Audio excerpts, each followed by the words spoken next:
নামাজের চেয়েও, রোজার চেয়েও, দান খয়রাতের চেয়েও একটা বড় ইবাদত আছে। এটা কি আমি কি তোমাদের বলবো না? সাহাবারা তো অবাক, নামাজের চেয়েও বড় ইবাদত, রোজার চেয়েও বড়, দানের চেয়েও বড়। হলু বলা ইয়া রাসূলুল্লাহ। সাহাবারা বললেন অবশ্যই হে নবী, হ্যাঁ আপনি বলেন সেটা কি? বিষ্ণু সাল্লাল্লাহু আলাইহি ওয়াসাল্লাম বললেন ইসলাহু যাতিল বাইন, বিবাদমান দুই গ্রুপকে মাঝখান দিয়ে যে মিলিয়ে দেয়া। নামাজের চেয়েও বড়, রোজার চেয়েও, সাদাকার চেয়েও বড়, মিলায়া দেওয়া। আমরা মনে করি সেজদা দিতে দিতে কপালে দাগ ফেলে দিচ্ছি, এটাই তো বড় ইবাদত। এটা তো নিঃসন্দেহে বড় ইবাদত।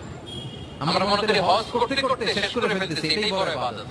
জিকির করতে করতে আমরা দিনরাত এক করে ফেলতেছি, এগুলো তো নিঃসন্দেহে ইবাদত। কিন্তু দুই ভাই বিবাদমান দুই গ্রুপের মধ্যে আপনি যদি মিলিয়ে দেন, এগুলো নফল রোজা, নফল দান, নফল সালাতের চেয়ে বেশি সওয়াবের কাজ। সুবহানাল্লাহ।